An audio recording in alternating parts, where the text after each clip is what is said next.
the materials, and the like. But I want to tell you that empowerment is more than that. It's more than just giving out things and saying that you have empowered. Because sometimes, even when you give those things, the people are not empowered. Because they just squander it and then they are back to square one. So when we talk about empowerment, we are talking about the process of giving people the tools and resources of action to achieve their goals.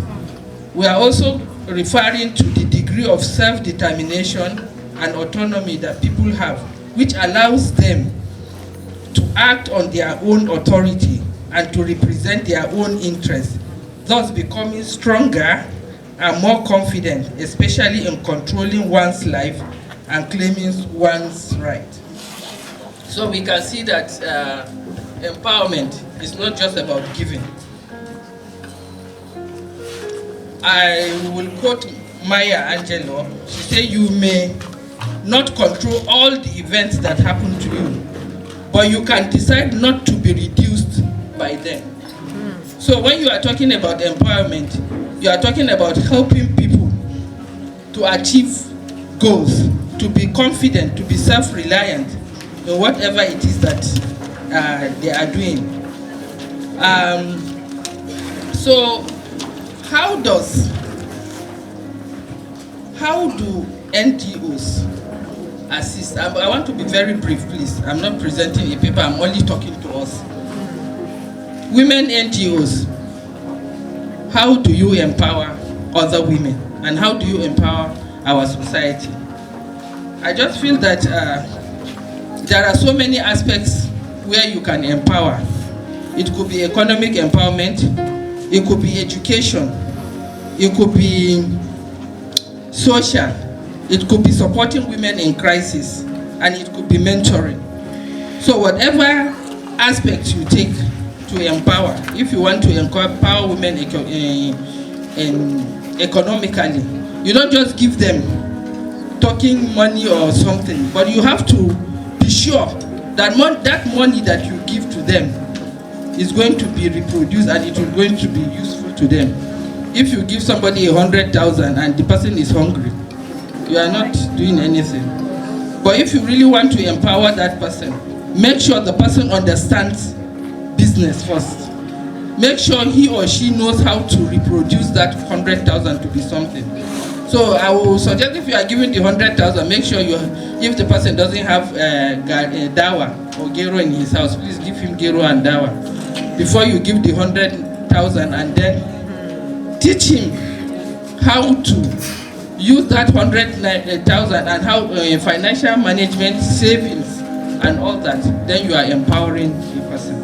And after doing that, you are supposed to follow up and see if that which you have given has produced something. If not, honestly, all this empowerment that we have been doing, most of the time, when you give somebody a sewing machine, she sells it. You give somebody a fridge, she sells it because she's hungry. So please. And there's one thing that is very important for one to understand self-worth and self-confidence. So one of the aspects of empowerment is to make a person realize that I can do it. Not that you just consider I can do it. So if you now give the person something to work on, the person will be able to do something that is worthwhile with it. There are people in crisis, gender-based violence everywhere.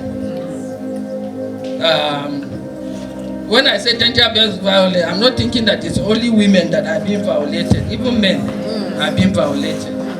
These people need psychosocial support. So if you want to help or empower such a person, you have to treat the problem he has first by making him regain his dignity and self-confidence.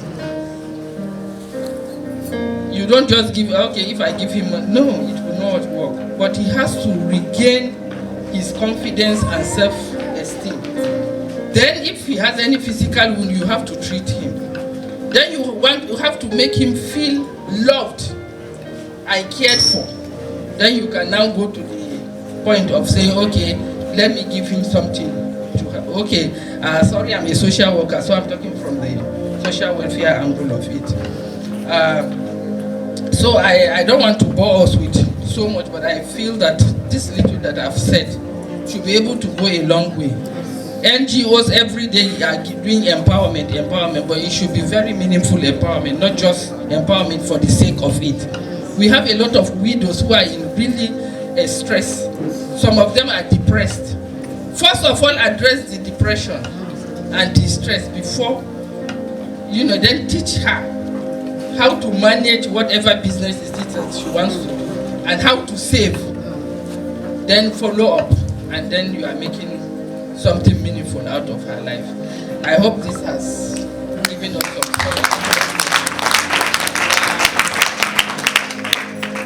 I want to, on behalf of Her Excellency Hajia Zainab Nasir Idris,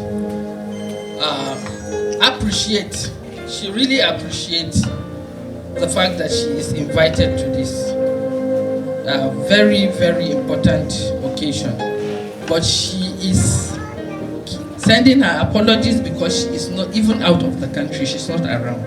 So that was why she could not attend, but she really wanted to attend, but she had already planned. So she could not shelve this before she did travel. But she said, I should give her goodwill message and tell her she is with you. That she works with any organization that seeks to take care of the welfare of people, seeks to empower people. So she partners with anybody that is really interested in development of another human being. And she wants to particularly thank the Zulu people for showing her love. She recalled when she went to Zulu for some empowerment programs, the way she was received, she was very happy. And seeing that a lot of, she's been working with a lot of Zulu women, and she has seen how dedicated they are. And during the elections, she said Zulu people gave them a lot of support. So she owes Zulu a lot of support. And she's assuring us, because I'm from Zulu, that she will continue to give her support, and she will continue to work for the development of Zulu. But she wants us as women to please take some things into. She said, one, the discipline of our children is very paramount. That while we engage in other activities, first and foremost, we should make sure our children are well brought up, well disciplined. We should look around, because recently there was something that happened. Some children were brought from Calabar, about 18 of them, and they were all from Zulu. Yes, they were taking some 5 years, I saw them, some 8 years, some 15. They were taken to Calabar, and their names were all changed from to Ngozi, Epet, something like that. So she wants that part of your job is to go and educate our people in the rural areas to stop being deceived by people who come to take our children in the name of one thing or the other. Please, we should stop giving out our children. So, but you have to educate people in the rural areas, because most of them came from the rural areas.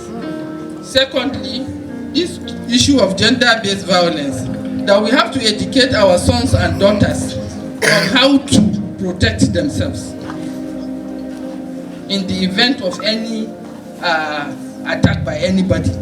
They should be able to understand their body and to be able to help themselves and to protect themselves. And thirdly, she wants us to really make our children grounded, really grounded in religious activities. So that with that, they will be able to know when they are being deceived. They will be able, with their religious background, they should be able to know right from wrong and really take care of themselves. And in this wise, she said when she returns, she will see you personally and talk to you and give.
Let's put our hands together for Embassy Council, please.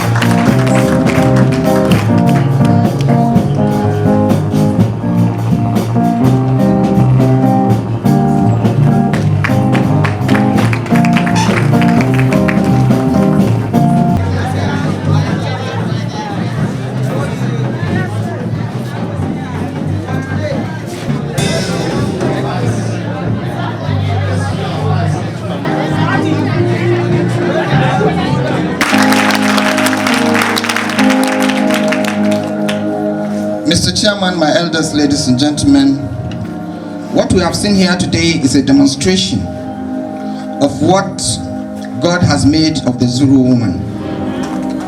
What we have seen here today, ladies and gentlemen, is a reflection that the Zulu woman is special in many special ways. I have captured some of these qualities of the Zulu woman in my book, Voices from Azugru. And I have come to see this again today, and this is not anything new to me.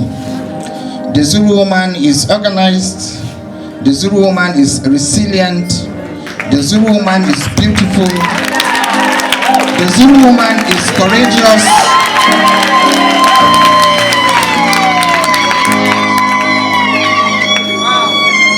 and the Zulu woman is completely fearless. So today I stand here before you with mixed feelings.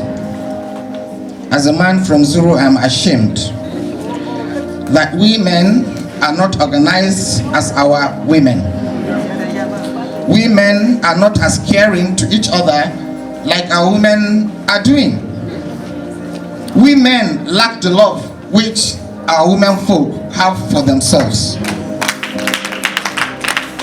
And it is a sad commentary that we have departed from the culture and tradition of the Zulu people. The women have been meeting for 25 years, and the men have been trying to meet for over 30 years without success. I am ashamed. I am ashamed that this association has been alive for 25 years and I never knew until today. It is very sad. But since we now know, we will tell our uncaring brothers that the women have gone ahead and it's time for us to follow suit. I understand that my friend, the former Attorney General, was supposed to be the chief launcher today. I'm not sure he has heard about it. But even at that, I'm going to make a commitment on his behalf and I'll make sure that the money comes. So Abubakar Malami is donating to this very beautiful woman the sum of 1 million naira.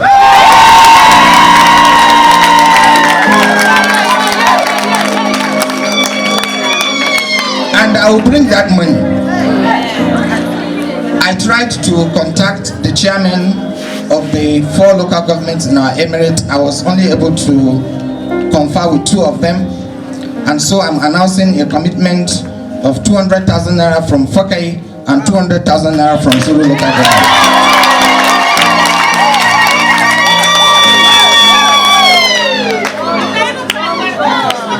On my part, I'm a teacher, and like they always say, our reward is in heaven. So I'm announcing a personal donation of 300,000 naira.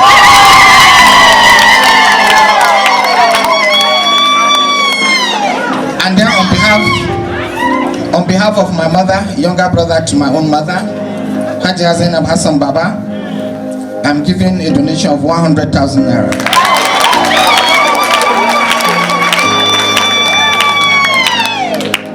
The rector of Wazir Umar Federal Polytechnic, Birnin Kebbi, my childhood friend, is not from Zuru. But when Zuru speaks, I come. And when I come, he comes. So another 100,000 naira from the rector of Wazir Umar Federal Polytechnic. So my dear sisters, when you get back home, please talk to your brothers, talk to your husbands, talk to your sons that Zuru is crying. Thank you very much.